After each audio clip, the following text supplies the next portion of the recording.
Hello everyone, हमारे YouTube channel market की चर्चा पे आपका फिर से एक बार स्वागत है।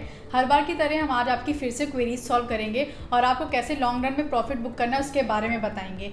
तो बाकी सब चीज़ों में पहले आने से पहले मैं आपको बताना चाहती हूँ कि मार्केट जो है काफ़ी वॉलेटाइल चल रही है, काफ़ी रेंज बाउंड है लास्ट फ्यू वीक्स से, क्योंकि इन्फ्लेशन और रिसेशन की सिचुएशन है मार्केट में। मैं एक बार और हाईलाइट करना चाहूँगी कि डॉलर के कंपेयर में रुपये काफ़ी वीक हुआ है। तो मैं हूँ नैन्सी, मेरे साथ मौजूद है मेरे कलीग रोहित और डॉक्टर रवि सिंह, जो आपकी हर बार क्वेरीज सॉल्व करते हैं। तो सर, पहला क्वेश्चन आपसे ही है। सर, मार्केट का व्यू सर बताइए। देखो नैन्सी, इस समय मार्केट में क्लियर कट है कि ऊपर ही बार बार उतार और चढ़ाव का माहौल देखने को मिल रहा है। निफ्टी यहाँ पर डाउन ट्रेंड की तरफ है और लगभग अभी ऐसा लगता है कि जो लॉन्ग टर्म पे रन करें तो निफ्टी 14,800 के लेवल तक जा सकती है। तो स्ट्रैटेजी के लिहाज से अगर चलते हैं तो महीने दर महीने अभी थोड़ा सा डाउनफॉल रहेगा। अभी जो लेवल्स हैं थोड़ा पुल बैक आता है, वो कॉन्फिडेंस नहीं देगा। ओवरऑल सेक्टर स्पेसिफिक बाइंग आपको मिल सकती है। किसी दिन आपको बैंक चलता हुआ नजर आ सकता है, किसी दिन IT चलता हुआ नजर आ सकता है, लेकिन सेंटिमेंट यहाँ पर वीक रहेंगे। जहाँ तक आपने अच्छी बात कही रुपी की, रुपी का अपसाइड टारगेट 80 रुपीज़ रहेगा, लेकिन 80 रुपीज़ इमीडिएट बेसिस पे नहीं आएगा। एक बार वापस 78.50 आएगा, फिर 79 जाएगा, फिर 79.50 होगा, फिर 79 आएगा। तो इस तरीके से धीरे धीरे करके 80 रुपए का टारगेट एक बार रुपी अचीव कर सकता है। अब RBI इसमें बीच बीच में इन्वॉल्वमेंट दिखा सकती है। वो कुछ मिलियंस यहाँ पर शॉर्ट कर सकती है, जिसकी वजह से रुपी स्ट्रांग हो जाएगा। 600 मिलियन का करीब RBI के पास रिजर्व है, तो रिजर्व बहुत बड़ा है। तो ओवरऑल सेंटिमेंट जो है वो उतार और चढ़ाव के बने रहेंगे। ओके, तो आप सबने सुन लिया सर ने क्या बताया है कि मार्केट अभी फ्लक्चुएट रहेगी। हमें जो भी इन्वेस्टमेंट करनी है वो इन चीज़ों को, फैक्टर्स को ध्यान में रख के करना है कि कंपनीज फर्स्ट क्वार्टर के बाद अपनी क्या पॉलिसीज़ बनाने वाली हैं और किस पर्टिकुलर ट्रेंड में वो ग्रोथ की तरफ जाएंगी। तो ओके, तो डॉक्टर रवि, निर्मल जी हैं हमारे यहाँ से जयपुर से, जिन्होंने एक क्वेश्चन पूछा है हमसे कि JK टायर उन्होंने लॉन्ग किया था 98 रुपीज़ पर, तो अब उनको JK टायर के लिए क्या पॉलिसी अपनानी चाहिए? देखिए रोहित जी, 98 रुपीज़ पे ख़रीदा है, इसका मतलब इमीडिएट बेसिस पे अभी ख़रीदा होगा कुछ दिन पहले ही। 103 रुपये चल रहा है, तो प्रॉफिट तो ऑलरेडी आ रहा है। तो अगर इंट्राडे के हिसाब से ट्रेड कर रहे हैं तो 103 105 के लेवल पे प्रॉफिट बुक कर लेना चाहिए। लॉन्ग टर्म का अगर ट्रेड है तो 120 रुपये तक का टारगेट आने वाले 6 महीने में देखने को मिल सकता है।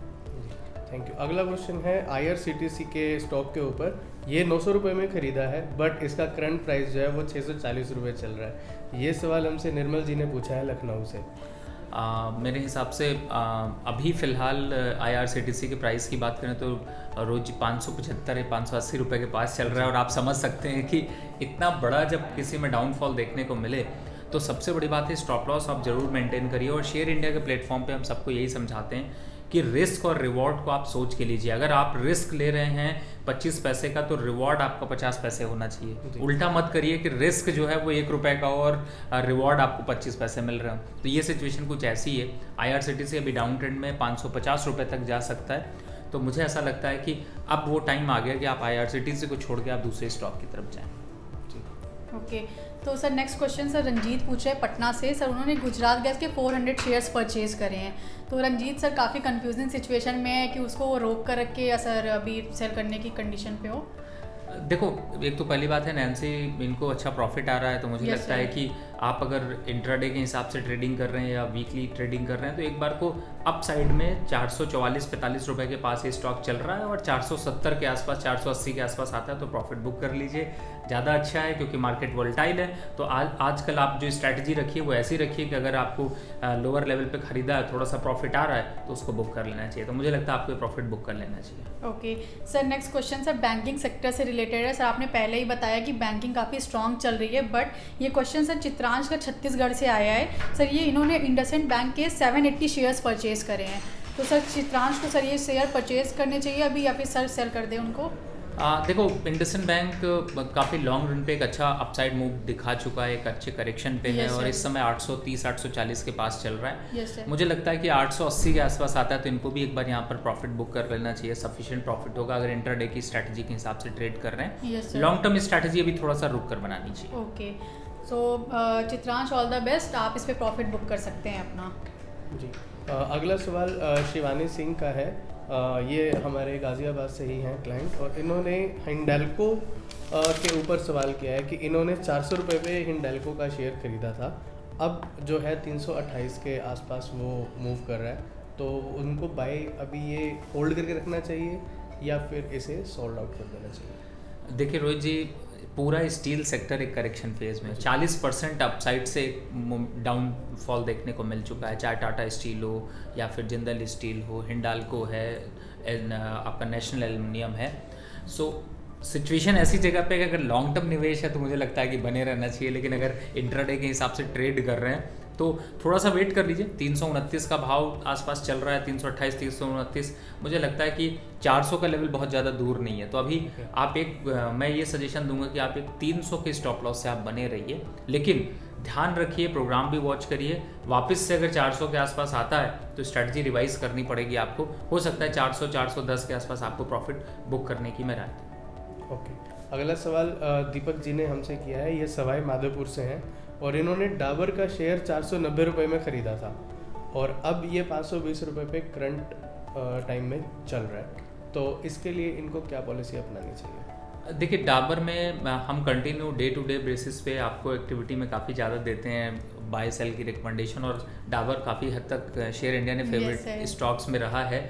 490 500 पे हमने कई बार बाय की राय दी, तो हो सकता है ये उसी रिकमेंडेशन पे उन्होंने लिया हो। तो मुझे लगता है कि अगर आप डे टू डे ट्रेडिंग कर रहे हैं तो 520 525 के आसपास आप एक बार प्रॉफिट बुक कर लीजिए। लॉन्ग टर्म के हिसाब से निवेश किया तो 580 तक जाने दीजिए, वहाँ तक के लेवल दिखाई देंगे, लेकिन उसमें समय लगेगा, 2 से 3 महीने का समय लग सकता है। ओवरऑल अभी अगर मोमेंट्री ट्रेड है तो प्रॉफिट बुक कर लीजिए। उम्मीद करते हैं दीपक जी हमारी स्ट्रेटेजी को फॉलो करेंगे और आगे प्रॉफिट में रहेंगे। Yes sir, next question sir Bareilly से सौम्या का है। सर उन्होंने ITC के शेयर्स खरीदे 272 रुपीज़ में, तो सर वो होल्ड करें या सेल कर दें? एक अगला स्टॉक भी नैन्सी ऐसा है जो हमने कई बार रिकमेंडेशन में दिया है। तो ITC में अगर आपके पास है, देखिए स्टॉक अच्छा है, 288 का भाव चल रहा है, प्रॉफिट बुक कर लीजिए एक बार को। यहाँ पर वापस 275 272 का वापस लेवल आएगा, फिर आप निकल जाइएगा। अब आप इसमें स्ट्रैटेजी कुछ ऐसी ही रखिए कि नीचे लेवल पे आता है तो आप बाय करिए, ऊपरी लेवल पे आता है सेल करिए। और लॉन्ग टर्म का ट्रेड अगर आप जानना चाहते हैं तो 310 और 325 रुपए तक जा सकता है, लेकिन 3 से 6 महीने का उसमें समय लगेगा। तो लोअर लेवल पे बार बार आप जो बाय कर रहे हैं उसको आप प्रॉफिट बुक करते रहिए, ये स्ट्रैटेजी अपनाइए तो ज़्यादा अच्छा है। ओके, तो सौम्या ऑल द बेस्ट, और सर की स्ट्रैटेजी को आप ज़रूर फॉलो करिएगा, आपको पॉजिटिव रिजल्ट्स मिलेंगे उससे। Sir next question sir Punjab से रितिका है। सर इन्होंने RBL के शेयर 200 में परचेज करा है। सर ये भी एक फेवरेट स्टॉक है सर, हर बार पूछते हैं हम इसे। देखिए RBL, पेटीएम और LIC तो ज़्यादातर लोग पूछते हैं, लेकिन मैं समझता हूँ कि देखिए 190 रुपये पे आपने बताया जहाँ तक खरीदा हुआ है, तो ये एक ऐसा पीरियड है, ये एक ऐसा टाइम है जिसमें बहुत से लोगों ने खरीदा होगा, लेकिन मुझे लगता है कि ये स्टॉक इतना अच्छा है नहीं जितना आप सोच के चल रहे हैं। ऑलरेडी 100% आपकी प्राइस से गिर चुका है, ये कह लूँ। अगर यहाँ से चढ़ना है तो 100% चलना पड़ेगा। तुरंत निकल जाइए, इसमें पैसा वेस्ट करने का कोई फ़ायदा नहीं है। आप दूसरे स्टॉक्स की तरफ मूव कर जाइए, इसकी जगह आप बंधन बैंक ले लीजिए, बैंक ऑफ बड़ौदा ले लीजिए, लेकिन इस स्टॉक से तुरंत दूरी बना लीजिए और शेयर इंडिया की रिपोर्ट्स को फॉलो करिए। हमने ये स्टॉक्स आपको 140 150 160 से देना शुरू कर दिया था कि मत खरीदिए, 2 डिजिट में आने वाला है, और ये 2 डिजिट में आ चुका है, तो फिलहाल दूरी बनाइए। तो रितिका जल्दी से जल्दी इस स्टॉक से बाहर निकलिए ताकि आपको और नुकसान ना उठाना पड़े। अगला सवाल पेटीएम के ऊपर है सर। ये फिर से हमारा वही स्टॉक है जिसके लिए हर बारी कोई ना कोई हमारा शेयर इंडिया का कोई ना कोई क्लाइंट ज़रूर पूछता है। तो इन्होंने 900 रुपये पे बाइंग किया हुआ है पेटीएम को, और अब जैसा आप जानते हैं कि करंट प्राइस पेटीएम में 640 रुपये चल रहा है। तो इसके लिए क्लाइंट को अभी एग्जिट लेना चाहिए या फिर अभी इसको उनको होल्ड करके वेट करना चाहिए प्राइस अप आने का? देखिए पेटीएम के स्टॉक्स में हमने समय समय पर रिकमेंडेशन दी है, और आपको यही रिकमेंड करूंगा। अभी जब 640 चल रहा है, से 720 730 तक लेवल आता है, फिर गिर के 550 की तरफ चला जाता है, तो फ़ायदा यही होगा कि आप 720 750 के आसपास आता है तो एग्जिट हो जाइए। 900 के टारगेट आने के लिए इसको बहुत टाइम लगेगा, उससे ज़्यादा अच्छा है कि आप दूसरी किसी स्टॉक्स में निवेश कर लीजिए। हम लोग चर्चा में बहुत से स्टॉक्स की यहाँ पर नाम ले रहे हैं, उनमें ज़्यादा फ़ायदा मिलेगा, लेकिन पेटीएम में अभी आपको प्रॉफिट नहीं मिलने वाला। आप इसको 1 साल 2 साल वेट करते रह जाएंगे, बहुत मुश्किल है कि आपके फंड पर रिटर्न मिल पाए, तो बेटर है कि आप यहाँ पर एग्जिट हो जाइए। उम्मीद करते हैं जोगिंदर जी को अपना जवाब मिल ही गया होगा पेटीएम की स्ट्रेटेजी के लिए जी। और इसके साथ ही नैन्सी आप अपना सवाल पूछिए। Yes sir. Sir next question sir Kritika है लखनऊ से। सर उन्होंने आईबुल का शेयर सर 200 में परचेज करा है, तो सर उसे होल्ड करें या सेल कर दें? आरबीएल बैंक का दूसरा नाम मुझे लगता है कि आईबुल होना चाहिए। Yes sir. फिलहाल आईबुल से एक बार एग्जिट हो जाइए। 94 रुपीज़ चल रहा है। मैं इतने लंबे होल्ड की पोजीशन कभी रिकमेंड नहीं करता। अगर आप फिर भी सेंटीमेंट आप जोड़ के बैठे हुए हैं तो फिर आपको सिर्फ नुकसान ही होगा। तो मुझे लगता है कि आपको इस स्टॉक से भी दूरी बना के रखनी चाहिए। Okay sir. धन्यवाद डॉक्टर रवि। उम्मीद करते हैं आपके जवाबों से हमारे जितने भी क्लाइंट हैं सबको अपने लिए एक अच्छी स्ट्रेटेजी मिली होगी। और आप प्लीज़ नीचे दिए गए नंबरों पर व्हाट्सएप हमें कर सकते हैं और अपने जवाब डॉक्टर रवि से पूछ सकते हैं। अगले हफ्ते हम फिर सेम समय पर और सेम टाइम पर आपके क्वेरीज को लेकर के हाजिर होंगे। ओके, वीडियो एंड करने से पहले एक और बात, जैसे सर ने बीच में हाईलाइट करा रिस्क एंड रिटर्न के बारे में, और अभी सर ने मार्केट सेंटीमेंट्स के बारे में भी बोला है, तो आई होप कि आप इन दोनों चीज़ों को भी ध्यान में रख के अपनी स्ट्रैटेजी को अपनाएंगे। Thank you.